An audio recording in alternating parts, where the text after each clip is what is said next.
yay. Oh, maybe I'll just go back then. For those folks who didn't see, a little demonstration here. Yeah, so here's my infrared camera, little FLIR C2. We'll start the class in about 5 minutes or so. But here's my infrared camera, yeah. Fits in your pocket. And it's very inexpensive in relation to other infrared cameras. Probably like if you're going to invest in an infrared camera, this might be the first one, but it doesn't see everything. Low resolution. And you know, the idea is that there's my coffee. Things give off, everything gives off these signals, infrared waves. So there's nothing going on there, nothing on the floor in my studio here. But the demonstration that I did was my water bottle. You grab the water bottle, yeah. And if you're looking for water, infrared is really helpful. It's kind of like a really awesome camera. And so it sees things that you wouldn't normally see. So I just sprayed the floor with water, which is a little bit cooler than the environment around it. And again, water has this incredible capacity to hold heat energy, and it doesn't want to change temperature very much. So how does that help with you? If you're holding the infrared camera, well, you can, if you're looking for moisture, you can manipulate the environment by turning, let's say you turn up the heat and warm everything up. Now you're looking for cool groundwater. It'll be about 55, 60 degrees or so if it's coming in directly from the ground. And so you have time to find the water because it doesn't want to change temperature very much. And great capacitors of heat energy also, coincidentally, emit an incredible amount of infrared. So water is a great emitter of infrared waves. And that's why you kind of light up very easily. We're hot. Our bodies are hot, filled with water. Water is it's pretty easy to find when you have a really high resolution camera. So investing in one of those, I invested one for my inspection business, and it really boosted my business because it became part of my brand. I became the home inspector who also carried the infrared camera. And I did cool things like I would put my hand up against the side of a wall just for a second, and I let my clients check it out with my infrared camera so that they can see what I'm seeing, right? It's not seeing through walls, it's seeing surface temperatures. So if something's wet and cool, I'll probably see it with my infrared camera if I'm doing it correctly, but I want to confirm it with this fella, a moisture meter. It's got the probe and also has the non-invasive and a little indicator. I could care less about the actual temperature. I'm not quantifying anything. I'm not measuring anything. As a home inspector, that gives me a lot of freedom. If you're an energy auditor, you're doing quantification, you're calculating numbers and things like that. But as a home inspector, I'm just looking around, essentially. So that's cool. I would just want to show you that. And we'll unplug that.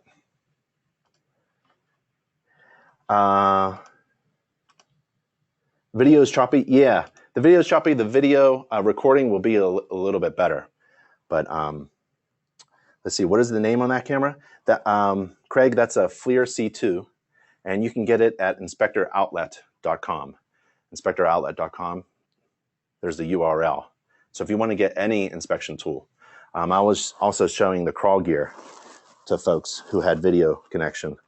So this is one of our good folks who produce tools for our inspectors. And you put this on your thighs here, and it helps you crawl around in the crawl space. Yeah, holds up a lot of your weight, and the rest of your weight can be held up by the gloves, which go up to and past your elbow, and you crawl through the crawl space. Right? These are pretty cool. Really good gloves, protective gloves. And then you wear a hard hat, or a hat at least, some protective gear, headlamp, And you can get all that stuff at Inspector Outlet. We are going to inspect this house today. So thank you all for coming to class. We had over 500 people registered for the class. Today is June 7th, 2016. If you have to leave early, it's fine. We record all of our classes, and they'll be at our class site, which is nachi.org/class. I'll put up these slides, and if we get to the inspection report itself, I'll put up the sample report as well. And we have an infrared class held right here at InterNACHI headquarters. Oh, I don't want that to happen. And you can go to nachi.org/infrared class, one word, to check that out. Hands-on training with, and you become infrared certified, which is essential before you pick up one of these devices, infrared cameras. You have to be trained and certified. You got to know what you're doing out there. And we have a bunch of events all around the country coming up in the second half of 2016 in Atlanta, Raleigh, Pittsburgh, Cincinnati, and San Francisco. Free events, free seminars about business and marketing. And we're going to go over 4 programs: the Roof Data Technician Program, the Home Energy Score Program, Infrared Certified Program, and the 15-Step Inspector Success Program. All the programs are free. The seminar is free. And we're providing some food and coffee and things, and that's all free. And also a ton of giveaways. We'll bring a bunch of stuff, door prizes and things. Again, if you happen to leave, nachi.org/class, that's where all of our registration for our free classes, we do free classes online, interactive classes all the time, and the video recordings of all the classes are there. And also, if you're looking for anything, we tried to make one page that has everything. So go to nachi.org/everything if you're trying to find something like a particular class or a certification that InterNACHI provides. We put it all there. So let's inspect this home. Craig, yep. Oh, Steven says the gloves don't go past the elbows if you're a taller guy. I'm 6'3", so am I. And they don't protect my elbows when crawling. They're too short. Yep, so I think there's only one size. I'm 6'3". It goes a little bit past my elbows. I guess I have short arms. But yeah, you're going to have to customize if you're a tall fella, right? So what I do when I go to the property is I try to get there early, and that's part of my brand. During this class, we're going to talk about branding and marketing. But part of my brand is I get there early. From where I'm from, if you arrive on time, you're late. So you got to get there early.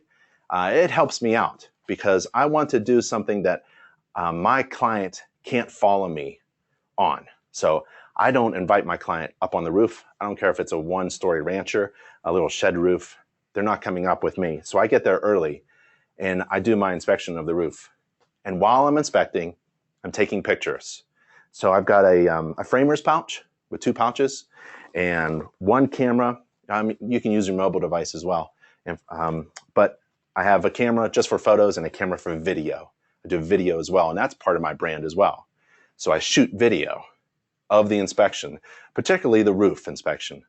And then I play that video when I'm all done with the inspection. In about 2.5 hours, I'll be done with the inspection. I'll play the video for my client in the kitchen so that they can see what's going on the roof. And also, I am trained and certified to walk upon roofs. Now, the standards of practice do not require a home inspector to walk upon any roof surface, even a flat roof, not required to walk on it. But you have to inspect it.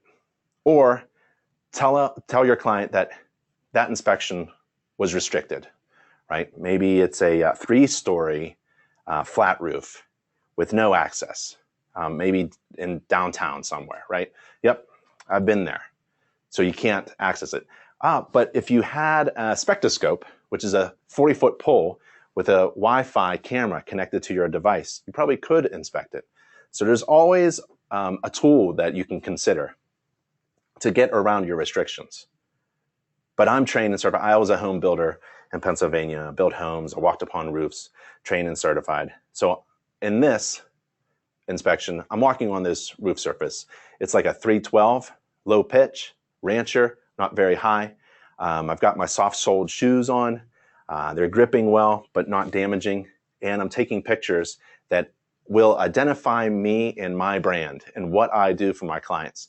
This is a really cool shot I put in every report. I take a picture of this, me inspecting closely with my foot and my hand on the roof covering material. It's not a roof system inspection, it's a roof covering material inspection, because that's all I can see. I can't see fastening and what's underneath the roof covering. And I put this in my inspection report, knowing that my inspection report tends to be passed around to potential clients, not just my client, but they pass it around to their friends in the office or real estate agents. So it's all about also marketing. It's not just doing a great inspection. You have to be technically good, proficient, competent. You have to exceed in your inspection training, but you also have to think about marketing. So you're cheating the public if you're a great inspector, but you're a terrible marketer, right? You have to get out there.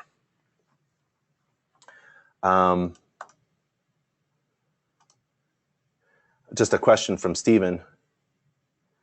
Ben, when you do a final walkthrough, do you walk the client around the property, or do you do everything, photos and video, inside on laptop? So I love it when my client was with me. I think it's a waste of time for me to inspect without my client. So I invite my client with me. If my client can't be there, I'm going to shoot a lot of video, just as if they were there with me. And then I'm going to tell my client who wasn't present at the inspection that they missed out on a great opportunity to ask me questions. And it's going to be almost too late to ask me questions after I leave the property. I can do a walkthrough, and I tend to do them for free.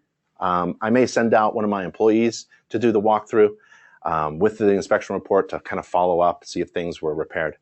But I try to eliminate all that stuff by having my client right with me so that we can have a conversation. And I guess that just takes a couple years of experience to be able to talk, walk, chew gum, and inspect, take pictures.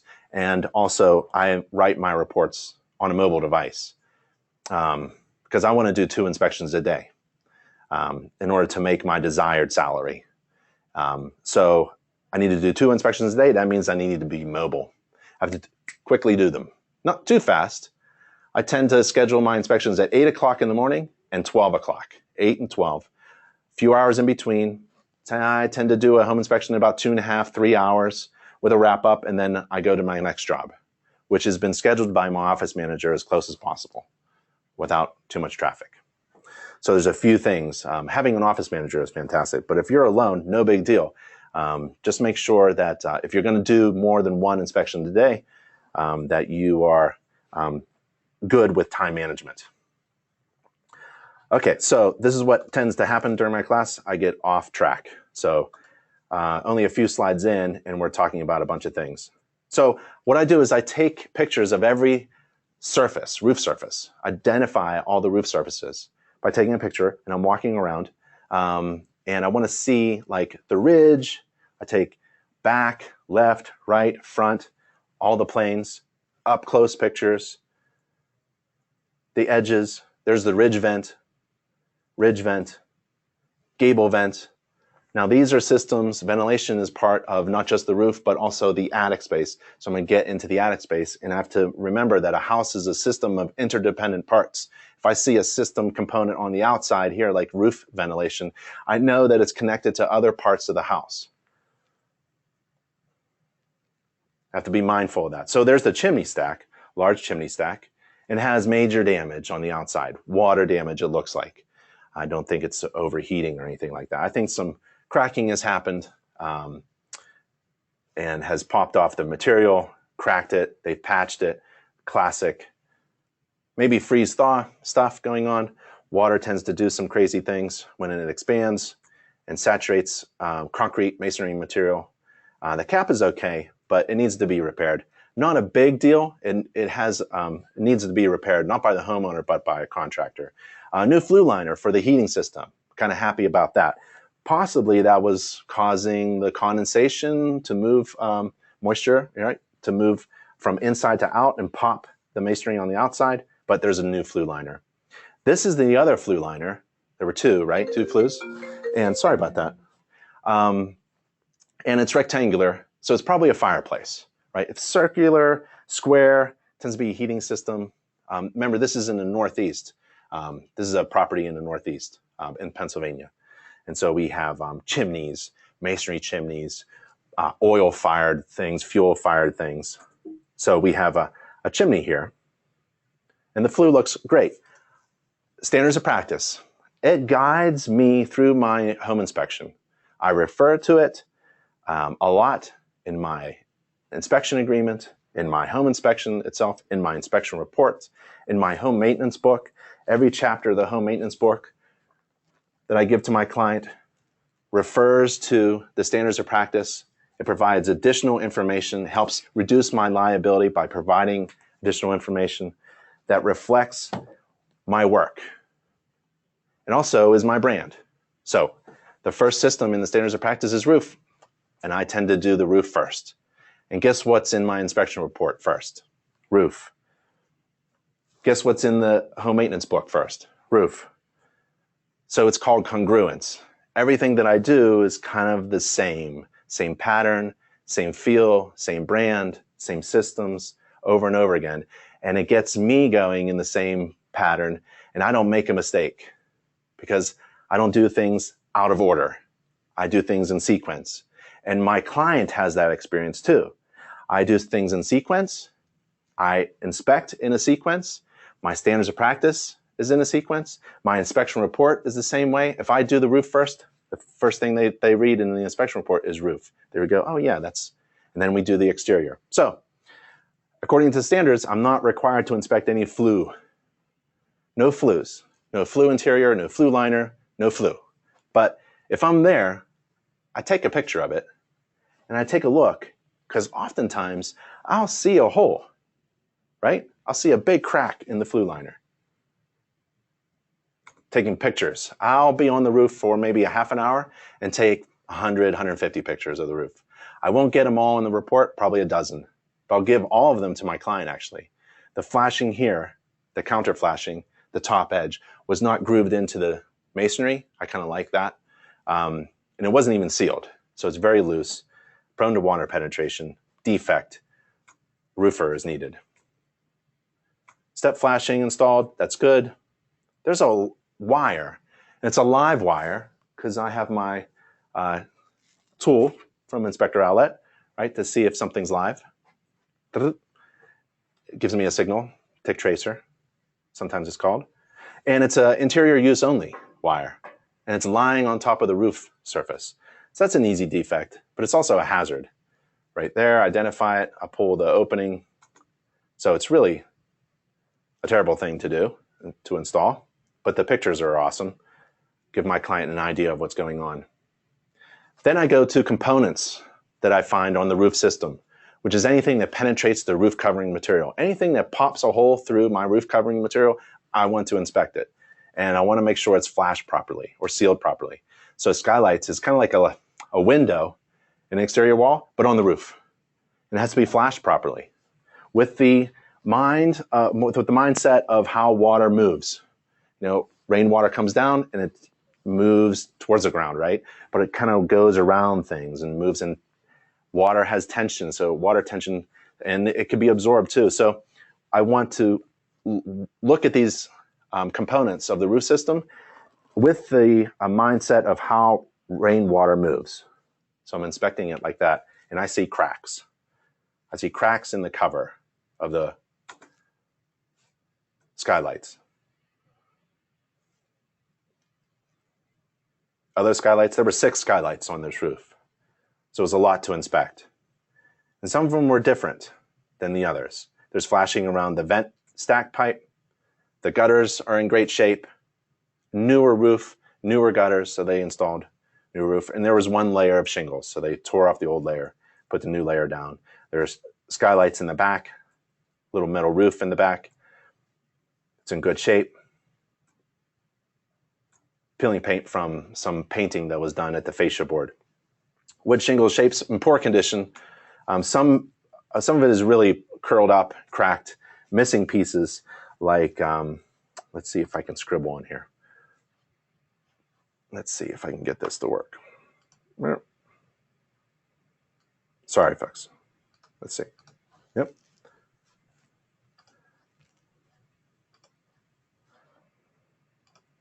Let's try that again. All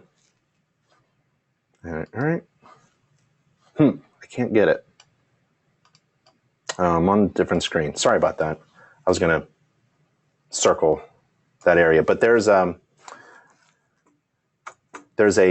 shingle missing right there.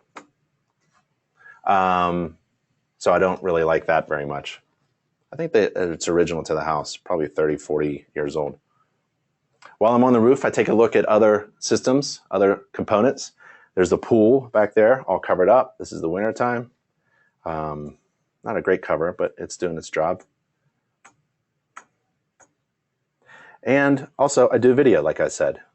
So let's see. The asphalt shingle roof covering appears to be newer. It's a young roof.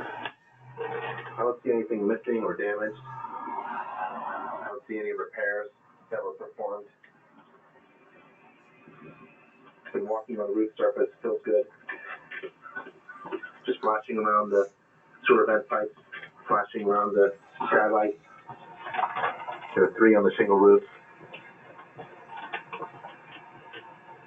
Looks like some cracking of the window pane interior, not the exterior bubble.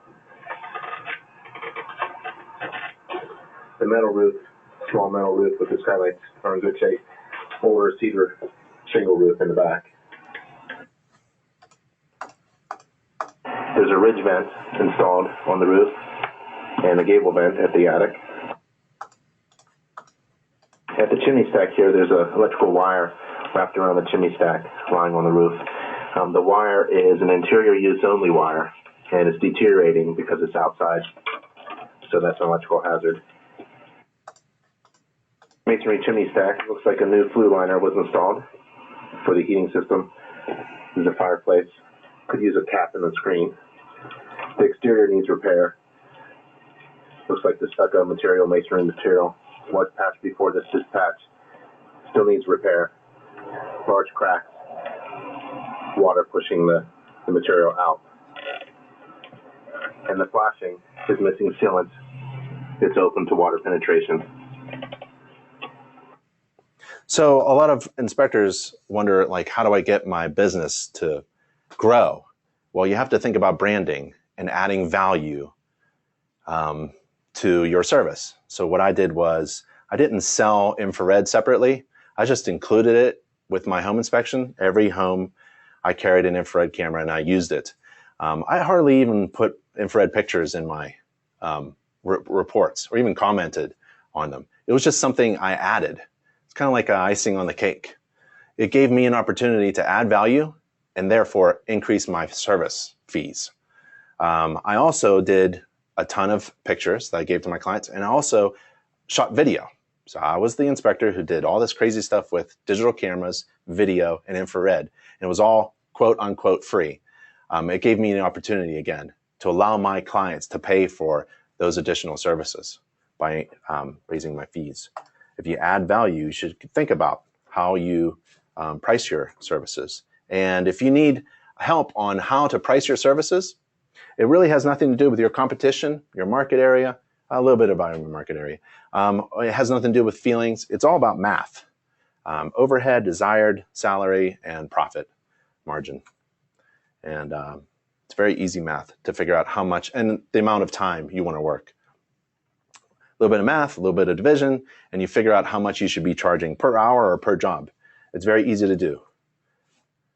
And that way, if you calculate how much your inspection fee is, when the phone rings, and my phone has been ringing, you know that you can pick it up and this is going to be a profitable phone call because you've already figured out your fee structure. There are a lot of inspection restrictions that I don't like to write in detail in my inspection report, filling up with disclaimers and inspection restrictions and things like that. I allow the photographs and the video to do a lot of the talking. Picture's worth 1,000 words. So I can't get under the deck very much. There's a lot of things going on, but I think there's a low-lying area by this basement door, and I love just hunting for water. When you get trained in infrared, you just go, it's like a hunting expedition for water.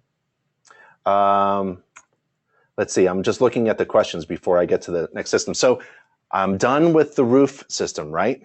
Before I step on my ladder to get down to the ground, I have written my inspection report of the roof system with my mobile device.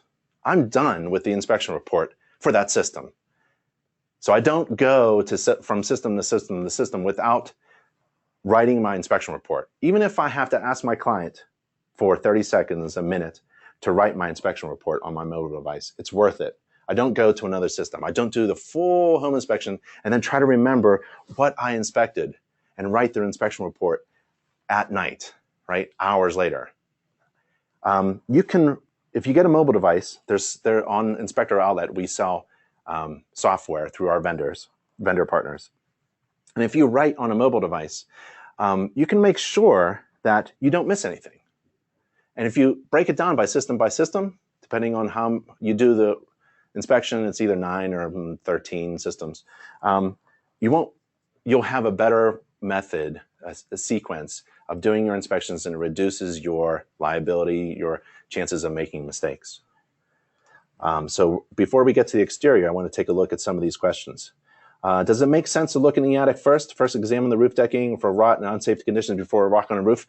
I did it for 13 years, you know? Probably did it the wrong way. So if you want to check first the roof decking before you get on the roof, go for it. It just, in my brand, in my business, I like to be on the roof first without going into the home.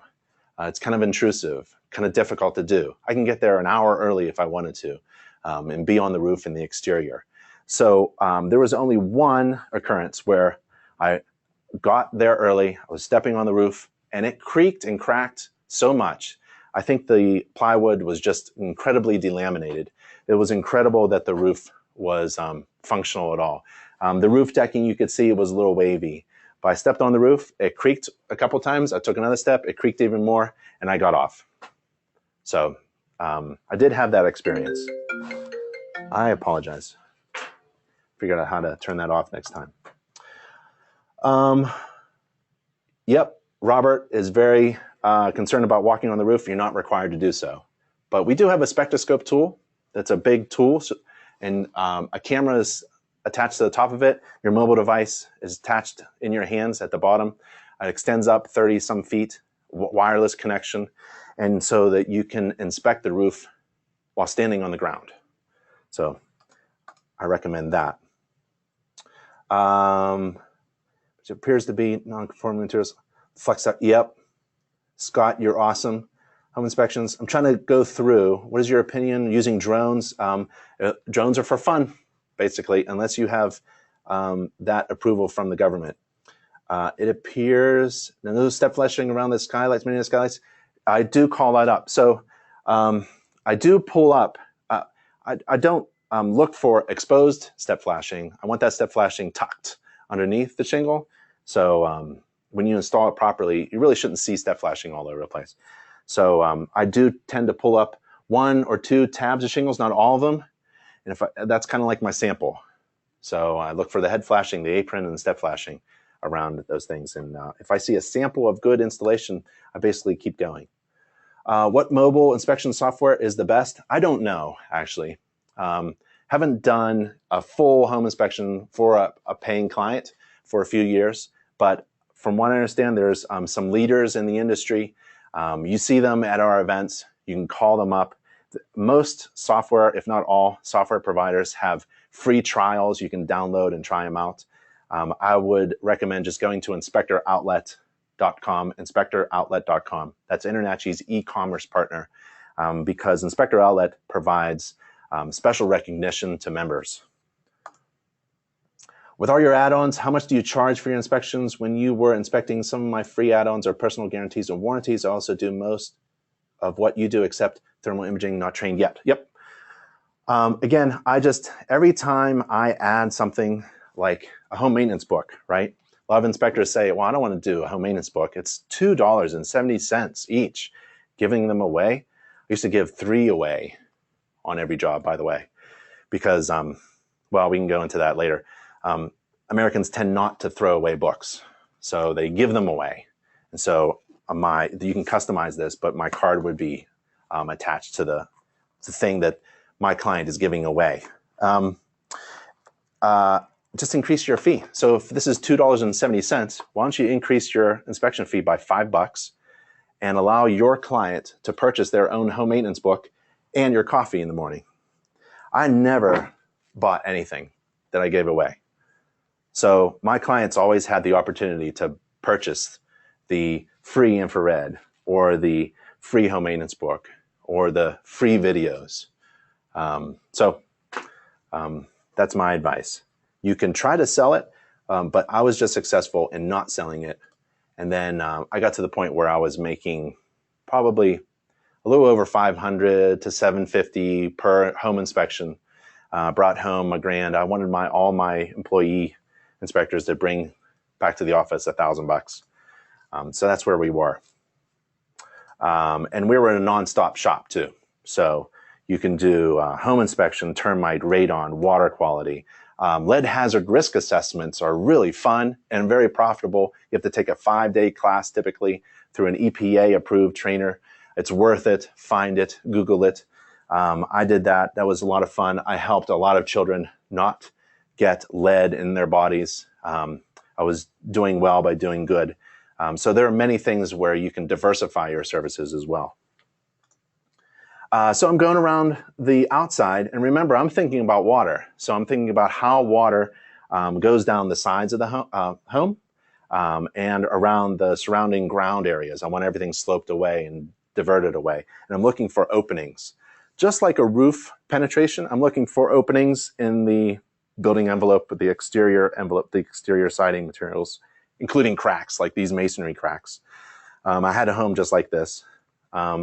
Things shift and move on old masonry homes with stone. These are real stone. This isn't like the fake stuff, right? These are probably 6 inches thick stone. And I'm not too concerned about it. I was just very familiar with what was going on with the materials. Those need to be patched up so that water doesn't penetrate. And it needs to be patched up with similar material. I don't like to see silicone on stucco material, let's say, or man-made stone material. It has to be patched up properly. And I'm taking pictures of everything, as you can see. So on this one inspection, I probably took almost 600 pictures. Gave them all to my client. Not sure what that is. The elongated hole is kind of like a carpenter ant exit hole. They tend to be elongated, about that size, but I only found one. The other are actually roof nails. So I'm not going to call that out as infestation, but I do look for anything that damages wood, which is a wood-destroying insect or organism. I also look for mold as well. Indications of defects. Soft wood, I tend not to put my finger in rotten wood or probe with a screwdriver, but if that happens, I always take a picture of it. If I put my hand through something, if I crush something, if I damage anything, I always take a picture of it. If I'm testing the garage door and it falls apart, take a picture of it. And I'm very surprised that a lot of my clients don't understand that they should be grateful for me finding defects, especially those that I create, because it's better for me to find those problems than someone else. So if there's a hole in the siding and I put my fist through it, I'll take a picture of it. I'm not trying to hide anything. I found a defect. It just wasn't apparently visible until someone actually tested it or touched it. Sometimes that's all you got to do to find a defect. There's a little attached shed roof, wood structure built on a porch slab, piece of concrete, poorly maintained, really close to water, probably a lot of splashing water. This is in Pennsylvania, we call it. So there's a lot of wood rot, but I'm not too concerned. But any kind of structural rot is in my report. But it's not the house, it's this little shed thing. A lot of restrictions, wood in contact with the dirt, load-bearing support. So I'm looking for, there's me poking my finger through wood rot. And on the inside, it's just filled with junk. So there are inspection restrictions, and there are things that I just can't see. And there's a lot of wood rot. I'm trying to take pictures of it, micro, macro. I tend to try to take a large picture and then I move in. And I think in patterns of 3. So a big picture and 2 small detailed pictures. Big picture, detailed pictures, big picture, detailed pictures. And so these sheds are sometimes built by homeowners. They don't know how to do electrical wiring safely. So there's a lot of electrical hazards in this little like lean-to shed thing that's attached to the house. And there's also wood rot around this porch here with the skylights. Remember the 3 skylights on the metal roof, black metal roof? There's wood rot down on the bottom here as well. I'm concerned about that. And a lot of delayed maintenance, deferred maintenance, a lot of wood rot, a couple cracks. They're all hairline. There's a tree right next to the house. I'm not happy about that very much. But I'm taking pictures of just about anything that has an angle or any different materials that are intersected or anything that is low to the ground, and especially a door opening. So I tend to take, remember, it's all about sequence and patterns, so I don't make a mistake. So when I see a door on the outside, top left, top right, bottom left, bottom right, I'm taking pictures, and I'm forcing myself by taking pictures to look in those areas as well and touch in those areas. So I have a lot of those touch pictures. I'm in contact with the material. If I'm ever in front of a judge, and I have been in my inspection business, it's no big deal. You get pulled into small claims because someone has a complaint and can't resolve it informally. So you go, you bring your documents, inspection agreement, inspection report, standards of practice, home maintenance book, all the other materials, and your pictures, and you show that that you were competent and were very detailed in your inspection. You even touched the things that you inspected. So those are cool. Painting a crack isn't good enough for me. So I'm going to ask for a contractor to fix that. And I see a sump pump with an opening. Sump pump's not discharging well enough away from the house. I'm concerned about water now. And this opening just allows vermin and mice and things like that to get in, not just water. A lot more cracks. So many cracks, a lot of them hairline. I don't want to stick a quarter on the edge, especially a pencil on the edge. So when there's displacement, either opening this way or this way, right? That's a concern. So I'm going to have somebody come. I want my client to know that there are a lot of cracks. And I lived in a house just like this, so I know how this house is built. It's masonry block and with stucco on the outside. There's that sump pump discharge. There's an extension cord coming out of the house and just lying on the ground. I don't know what that's about. So this home had a lot of little things that I took pictures of. Even the details of the paint condition on the windowsills. I want how the different materials of the masonry touches the bottom part of the windowsill, which is made out of wood. Gas meter, gas applied to the house, natural gas, minor rust. There's a shutoff valve, pressure regulator. The water lines to the outside in this cold climate should be frost-free, and this one is not. In the wintertime, if this faucet hose bib is filled with water, it will actually burst open and squirt. There's my van. The exterior, taking pictures all around, the driveway, how dirt is built up against the house, and that dirt is now pushing on that retaining wall. It's a short retaining wall that could be easily fixed, but that moisture and dirt is swelling and pushing that retaining wall over. And there's GFCI problems on the outside of the house. We have interior receptacles, essentially, at ground level, and live wires sticking out of the ground. So this is probably on a light. This is a cord to a light, and it's live right now, maybe on a timer. Not sure, but live wires sticking out of the ground is a hazard. And the deck, top of the deck, my client is with me, but I can't get underneath it. Another faucet that's not frost-free. So I'm going to take pictures of my inspection restrictions. I can't crawl underneath there. I can't get to it. There's lattice all around the outside. But I can see we have a dryer vent pipe, we have a sump pump discharge, got a lot of debris, construction. There's that sump pump discharge. There's a wire I grab through the lattice, and I grab the interior use only wire underneath. There's a lot of boxes and shutoff switches and electrical cords and plumbing underneath this outdoor hot tub, which is not supported well at all. A lot of different materials, non-pressure treated wood that is rotting. The bricks are loose. They're installed improperly. The deck floor joists are not installed properly. Undersized joist hangers, improper fastening.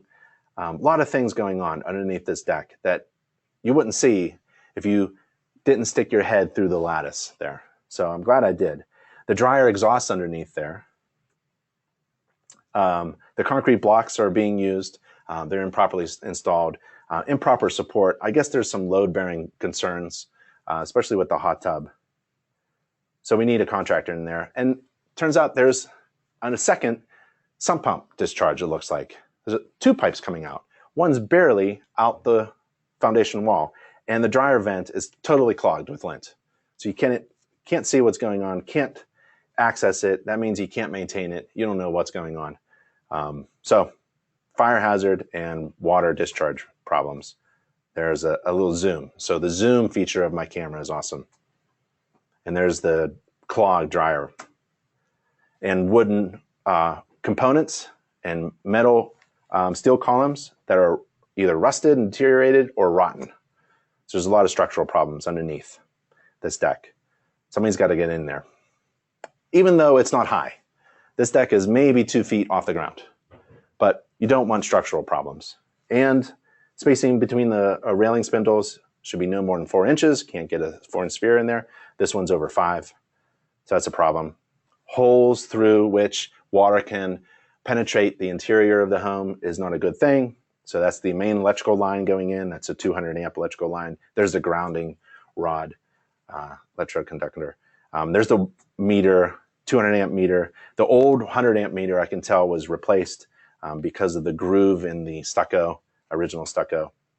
So that looks good. The air conditioner is a little bit tight with the fence and the house, but it's a relatively newer air conditioner. Oh, and if you wanted to date the air conditioner, you have to know the manufacturer name and also use the serial number, and then visit this amazing site. We're not related to buildingcenter.org, but they have a site where you can go on and type in the serial number of any HVAC system, heating, cooling, and also hot water tanks, hot water sources, and get the actual date, manufacturing date. And that's buildingcenter.org. Disconnect within site, that's good. I have 2 PVC pipes coming down from the attic space, and they're discharging. So I know that this air conditioner, because I can see the refrigerant line, going up into the attic space, the air handler is in the attic, not original to the house. House didn't have any central air. So I'm probably going to have a few rooms that are not conditioned by this air conditioning system. There's a newer air conditioning system. It's going to be in the attic, so I want really nice access. I want it hung and supported well, and I want a water catch pan underneath, and I want it lit, and I want it maintained. There's a few things that I'm expecting this air conditioner system in the attic to have. And the 2 discharge pipes, that's one for the safety catch pan and also overflow of that pan in case that drainage pipe gets clogged. And there's a confirmation of the natural gas supply to the house. Fences, not really part of my inspection, but I'll take a picture of it. And a pool inspection is separate from my home inspection. I'll disclaim it in my home inspection report. I'll offer to provide that inspection service if they'd like. I may even bring in an expert. We've done that before.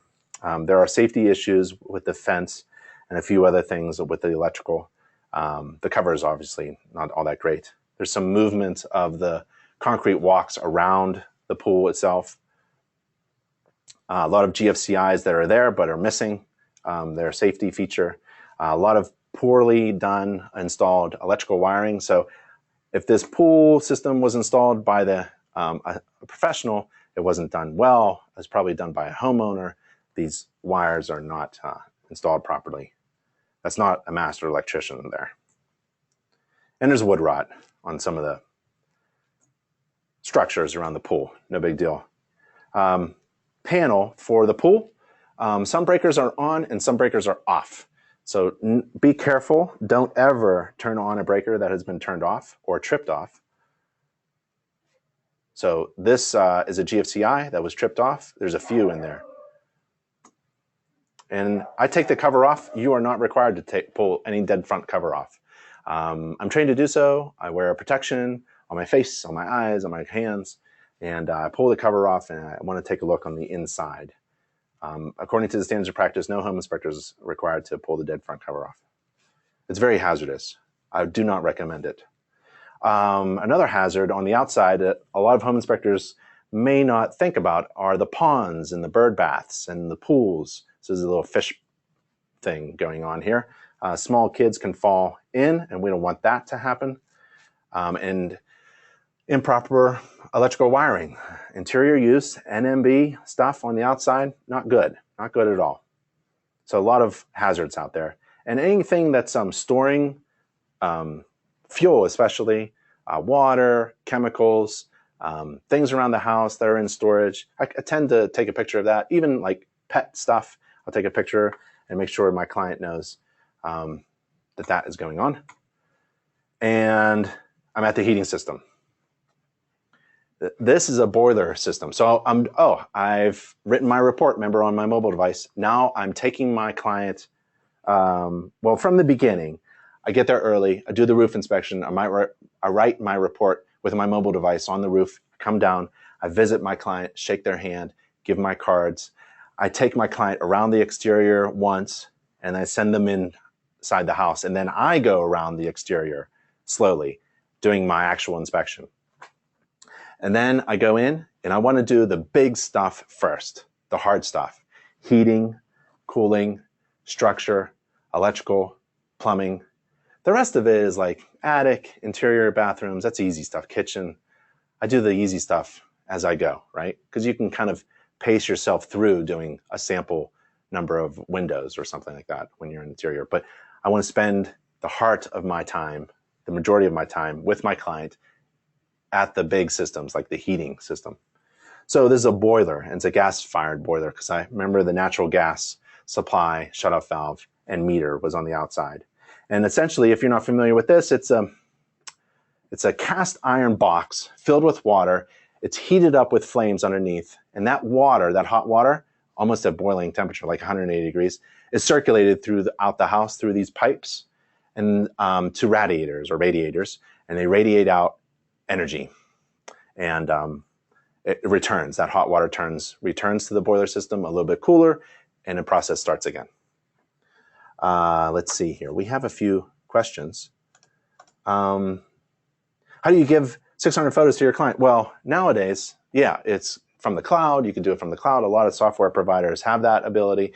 Or I used to, a long time ago, was burn them to a CD, then USB.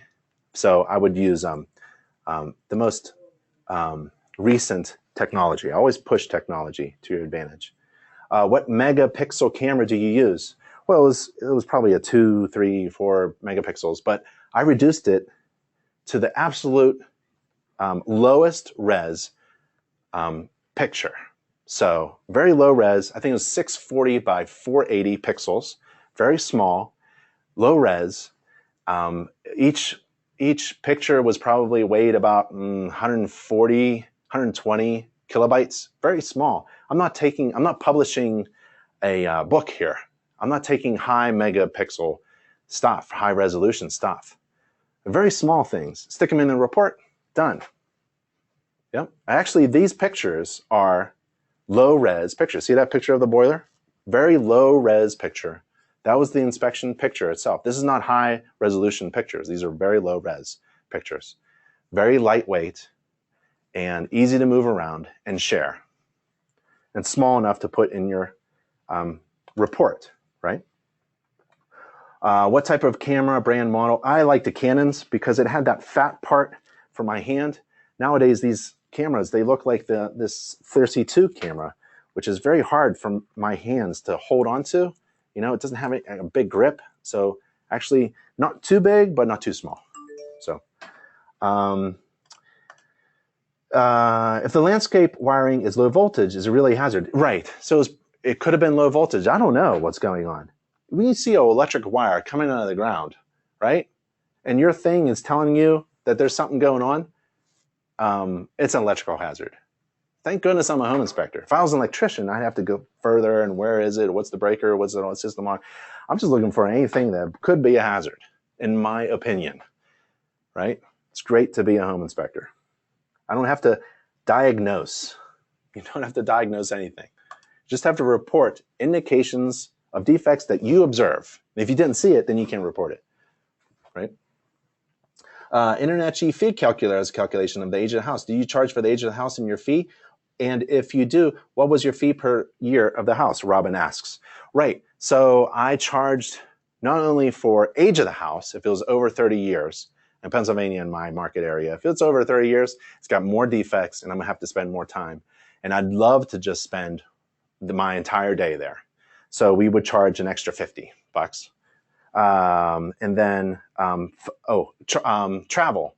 So anything over 20 miles, we would charge more.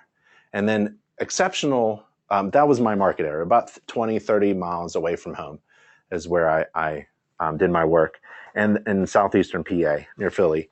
And then if I had to travel outside of that, I would charge more. You got to charge more. And having the InterNACHI fee calculator is pretty cool because you just type in your base and then your add-ons, and it helps you. And it also adjusts that fee dynamically based upon how busy you are. If you're not busy, then yeah, you take that job. If you are busy, then your fee increases because demand and your fee, they go up, right? If you're in high demand, so should your prices be. Ben, I've been on many other webinars. Those people have said adding too many pictures and reports is a waste of time. Also tend to have the reports done on site and give them to my client quickly. I generally take many photos like you and get the report client in 24 hours. What are your thoughts on this? I just wanted to do what my clients did. I did what my clients wanted. My clients actually just wanted the summary of the report, and they wanted to be assured at the beginning of the inspection that they hired the right inspector. So let's do the second one first. So I arrive early to my inspection, I stand on the roof, and hopefully my client pulls into the driveway and I wave at them from the roof. And in my head, I assumed, never really asked, that from when they got out of their car and looked up and said hi to me, they were assured that they hired the right inspector. Because I was doing something that was impressive, the shock and awe of it, right? Getting there early nowadays is impressive, right? The second thing is writing the report. If you ask your software provider, if you do the iCloud download thing, like HomeGauge or Home Inspector Pro, you can ask them if they actually read the full inspection report or not. See if you can get that data. I've heard that not a lot of your clients read the entire inspection report. Maybe that's just anecdotal, hearsay. I'm not sure, just a story. But I know for sure, personally, that my clients just wanted to read the summary. And if there were any problems later on, like complaint, then they would read the entire inspection report. But they wanted the summary because they needed that more than the full report. The full report was basically written by me to be impressive and as a marketing piece. My client wanted to take action immediately after the inspection. So I used software that was mobile and allowed me to print out a summary so that my client can grab a pen and use their summary report, which is on 1 or 2 pages, and start checking off, negotiating, and fixing, right? If there are defects, they got to negotiate or get it fixed, or it's a problem, right? So that's what my clients needed, a summary. If they wanted me to print out the entire report, I threw in as many pictures as I could real fast, gave myself about 20 minutes.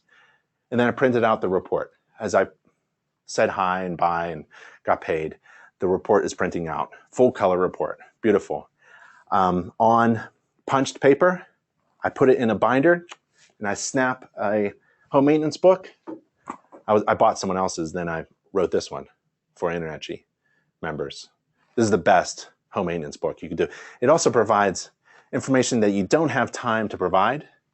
And if you ever get pulled into court or something, it helps to reduce liability because you gave as much information as possible during your inspection. So this really helps.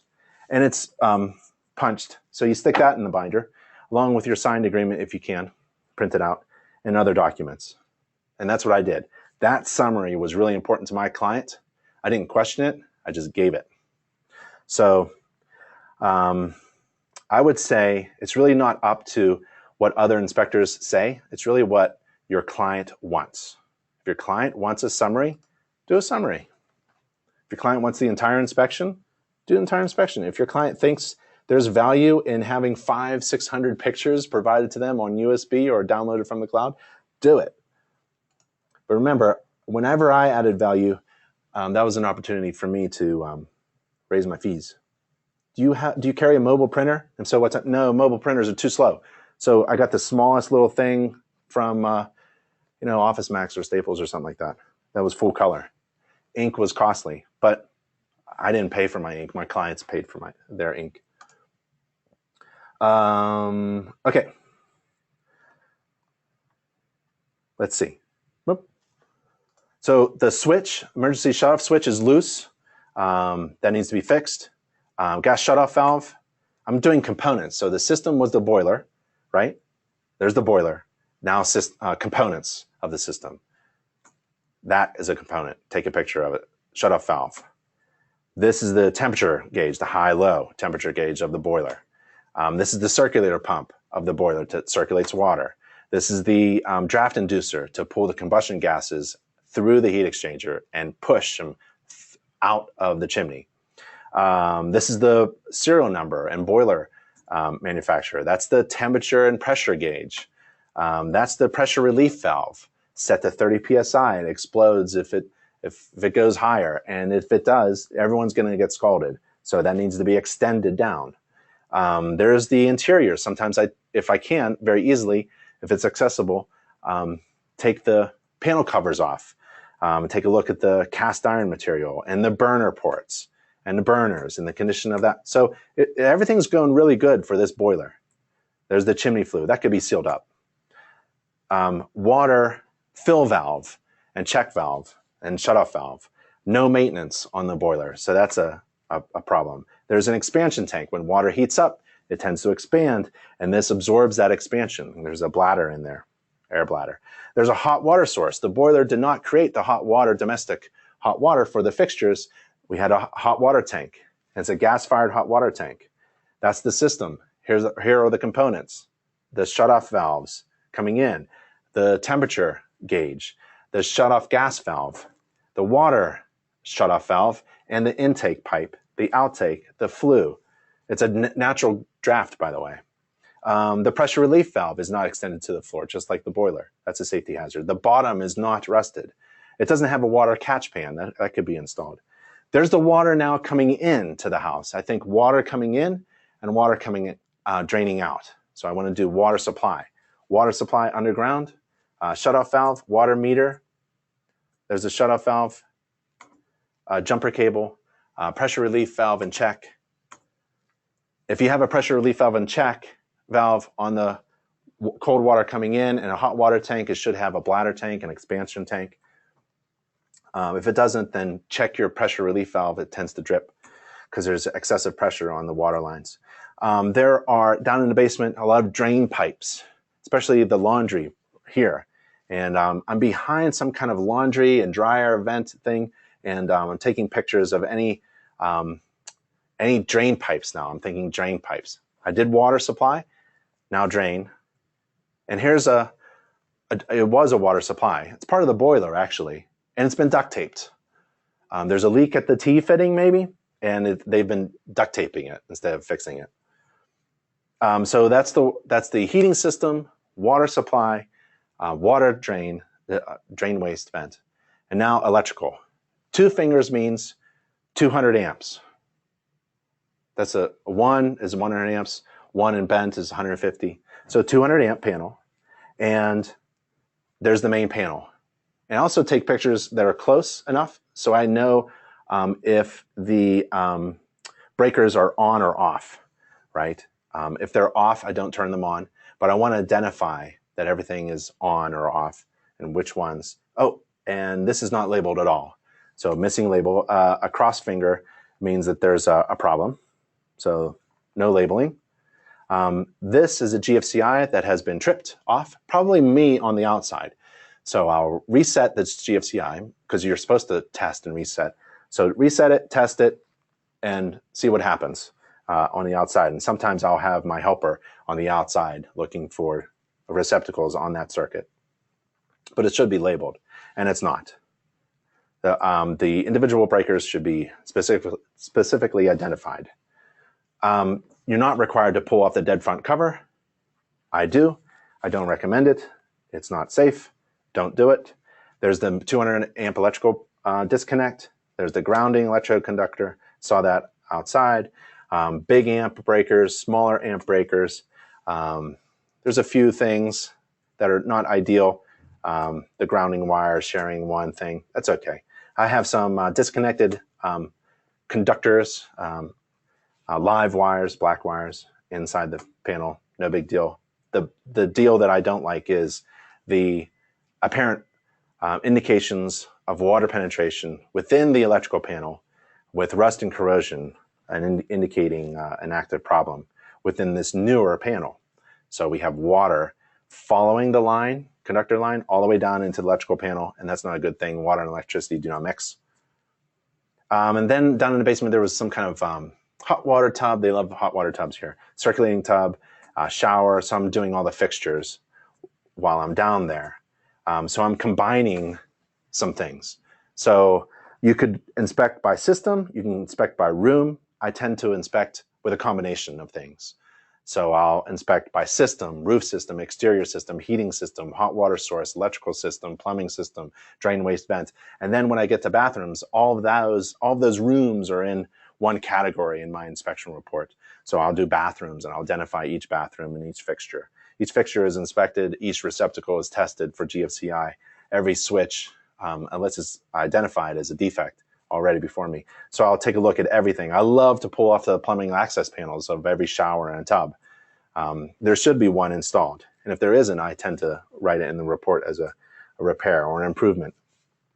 Some bathrooms have carpeting on them. Carpeting really shouldn't be in a bathroom, especially around the toilet. So I tend to lift it up if it's not secured and take a look at the condition of the non-porous material. There should be something underneath there. And sometimes there's some cracks. So this was an elevated toilet down in the basement just to get some gravity going. And so I stepped all around that toilet. And here's a laundry. So the laundry room, so I hope you're all with me. I just got an error sign. So let's see. Looks like we're okay. Are you all with me still? Well, let's keep going. So the laundry area is kind of unique. It has a discharge tub above the laundry with a wastebasket connected to that discharge tub. So that's not very good. And that's a plumbing problem, a defect. So they have a wastebasket attached to the laundry tub to the right. And that's not a very good thing. So I hope you all are with me. Oh, there we go. Dan says pulling off the panel is dangerous. Yes. Don't pull the cover off. You can identify. Yep. So you can still identify wiring without pulling the dead front cover off. Just look at the wiring on the sides that are clamped on the outsides. And sometimes in the unfinished spaces, like a crawl space, basement, or attic space. That's about all I do. Oh, good. Just got back. So we had a disconnect with the connection. I hope you're all with me. But we are, let me go backwards. We are identifying this defect. Above the laundry area, there's a tub, and also connected to it is a wastebasket with 2 connection pipes. So I don't know what's going on. improper, right? So there's a lot of improper stuff with this laundry area. The drains are not properly installed. The GFCI is missing. There's discharge tubes just lying about. Water supply lines. Take a look at this. This is that double discharge pipe underneath the deck, under the deck, 2 pipes going out. And you can see, whenever I see duct tape on plumbing pipes, that's not a good thing. And it's just a mess. I'm not sure what's going on. Looks like there was a leak there. It's been patched and duct taped, and there's a rag there. The dryer is clogged. There's a drip at a shutoff valve, which is missing a handle above the laundry. There's a gas shutoff valve, but it's a gas dryer, and it's clogged on the outside, so it's a hazard. And the laundry discharge from the clothes washer and tub are just a mess. We have water, standing water in sump pump holes. They're not buckets. They're holes in the concrete floor in corners of the house, and it's mud. So the mud makes the sump pump system unreliable. There's debris inside it. There's a clothes hanger inside this one, and the mud clogs the sump pumps, and sometimes the float gets messed up, and the discharge pipes are all over the place. You see a discharge pipe going vertical, and also there's another sump pump, and that blue pipe is a discharge pipe from the other sump pump. So there's a clothes hanger in that one. A lot of pipes and things that were actually duct taped, a lot of valves. I don't know what's going on. Maybe the water is corrosive, the boiler is not doing something. I don't know. There's a lot of plumbing problems. So I called for a master plumber to come and take a look at a lot of things. Got the tub filled up, and the spray mechanisms are good, nice and bubbly. The timer works. There's a clean out for the fireplace above us. And there's another sump pump, simply in a dirt hole and improperly installed, not reliable, electrical problems, plumbing problems. And there's another one. So there's the discharge pipe there. And the electrical lines, a lot of extension cords and no GFCI protection, not very safe. And there's the basement door, no weather trim, no big deal. But the interior key deadbolts make an emergency exit impossible. So that's a hazard. And then there's the recently painted basement wall, which I think has some water penetration issues coming in. There are a lot of inspection restrictions, so can't really see everything. As you can tell, there's a lot of things that are covering up all of the important stuff that we tend to look at as home inspectors. So I tend to take pictures of just about everything that's in my way. But I'm looking for infestation as well, termite infestation. Even if I'm not hired to look for termites, I'm looking for something that damages wood, those little critters. And structural problems, looking for cracks, water penetration. This is a good shot of me and my flashlight looking closely at things. Old electrical NMB wires, ungrounded receptacles are probably in the home, in this older home. And there are a lot of electrical wires just hanging about, unsupported, supported incorrectly. A lot of, there's the red extension cord on the other side. The other side was on the outside. This is the inside. I'm not sure why they would do that. And so there's a lot of problems in the home. So we need a roofer so far for that flashing, remember? Maybe the chimney stack, the skylights are cracked. We need somebody for the exterior because we have wood rot everywhere and cracks on the exterior siding. That's what I can remember, right? And GFCI problems and electrical problems. Down at the heating system, we have a couple things. Remember that loose wire and a loose emergency shut-off switch and a plumbing leak above the boiler. Hot water source. We're missing discharge pipes, extension TPR valves, and we've got water penetration coming into the basement. We have sump pumps that are not good. And now we have a non-vented, fuel-fired heating system. That's not good. And it was turned off, so I can't turn it on. But you never want an unvented heating system, combustion system. There's a bump in the wood flooring. So I take a picture. It's almost like that same picture of the roof that I took. just to show that there's a bump in the flooring.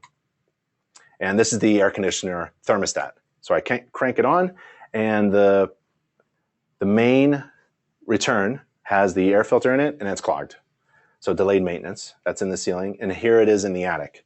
So it was in the attic, the ductwork is in there, and you can tell by the insulation that it was not installed very well. The insulation is not tight.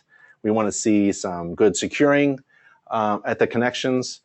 We don't want any sagging or damaged duct, the flexible duct. We want it sealed, we want it insulated, we want to see mastic, we want to see that insulation around those pipes. We don't want to see a lot of wasted conditioned air being dumped into the attic space. At the same time, I'm looking at the structural components of the attic. And the structural components look good, although I would report the watermarks. So if I see watermarks in the attic, I'm going to report that I saw prior roof leaks, indications of prior roof leaks, and to ask the seller about those. More electrical problems, defects, hazards in the attic space. Terrible splicing. Not even close to being good. And there's the air handler there, supported well. It has a catch pan.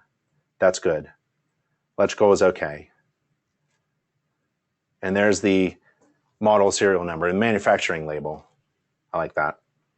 The insulation is a mess. There's some insulation installed here and there, but the original insulation is only 3 inches thick on average.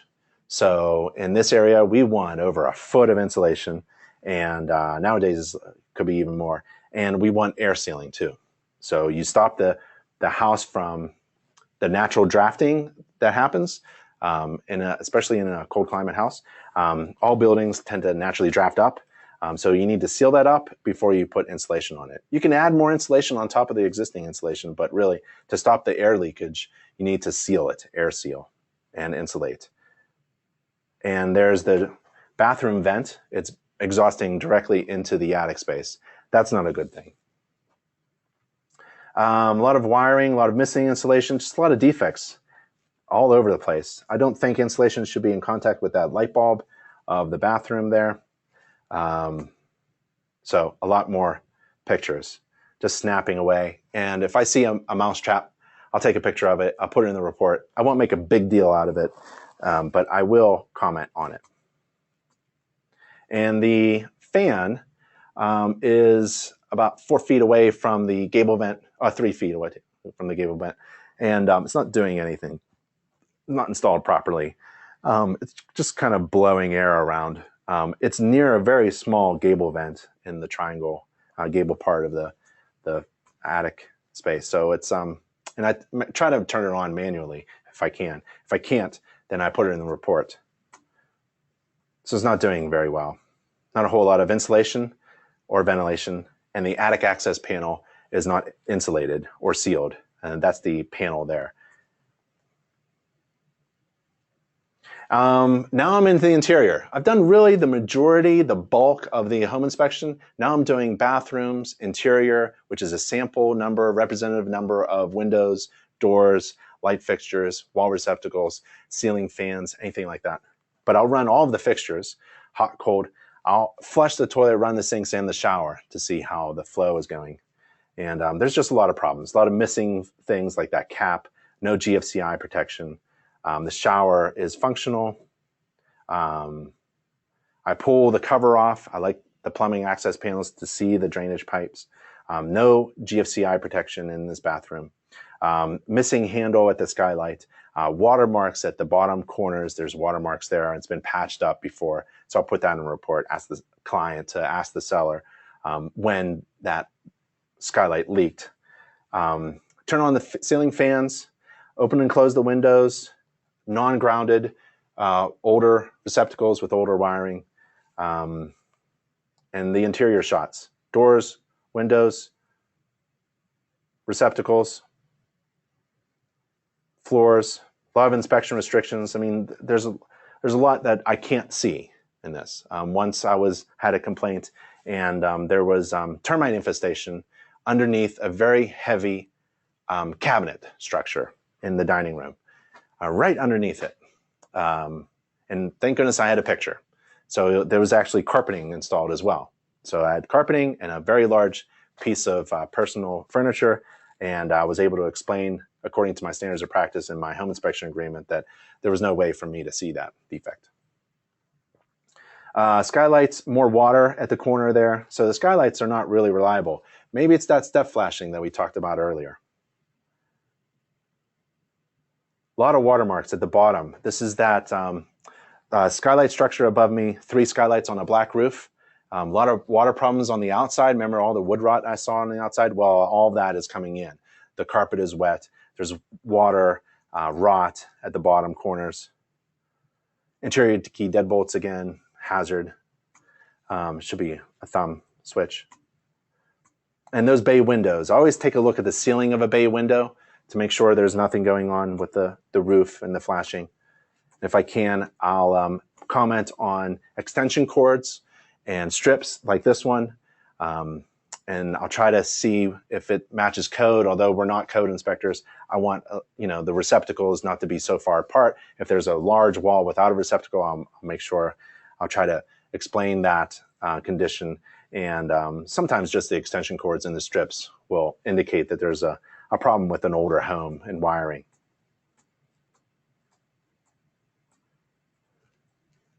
Missing light fixtures. A trip hazard there at the closet. A water stain inside a closet at the back of the closet, back wall, little water stain on the drop ceiling tile. I want the seller to explain that. Old smoke detectors. Any smoke detector, plastic smoke detector that was once white and now is yellow should be replaced. And batteries, obviously. There was a problem with a loose door handle at the front entry. Fireplace, there's the ash dump. You can push your ashes down there and clean it out from the basement. I don't know why, because it's not very easy to clean out ashes from the basement down there. It wasn't very easily accessible. But I take a look for cracked masonry. It's basically what I'm doing, or indications of overheating. Anything warping would be a bad thing. And then the kitchen. I'm in the kitchen. I run water in the sinks. I look at the drainage pipes. Some interesting stuff down there. Missing GFCIs. Run a short cycle on the dishwasher while I'm there. If I can manually, I'll turn the dial, so it's very short. I'll turn on the burners and the oven. And there's a gas-fired oven. I want, ideally, everything goes outside. So I want it to be discharging outside. And the microwave turns on, and that's my microwave leak detector. And that, folks, is the inspection slides. I also have slides of the inspection report itself.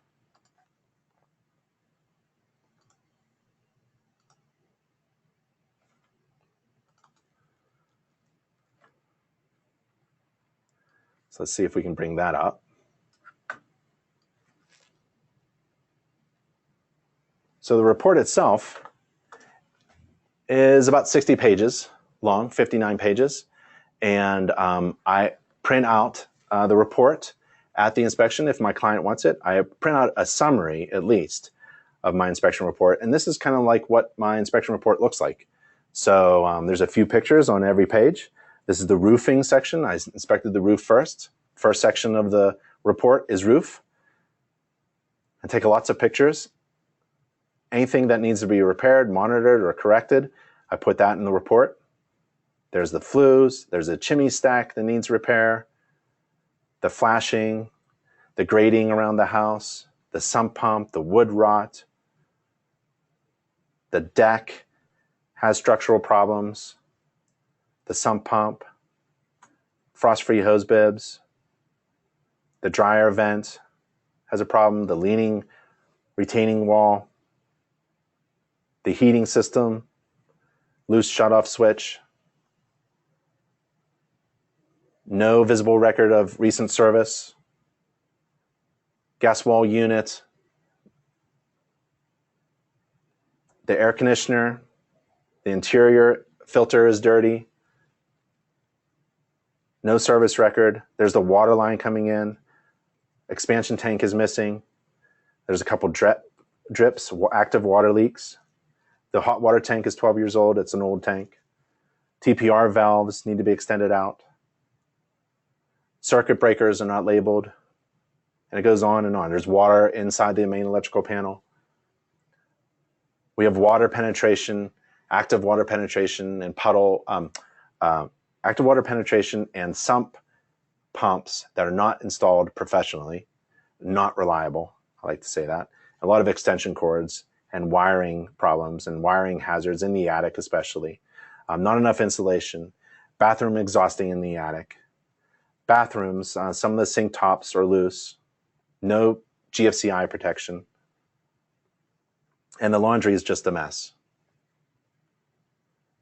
And the kitchen, no GFCI protection, and the gas exhaust should be going outside.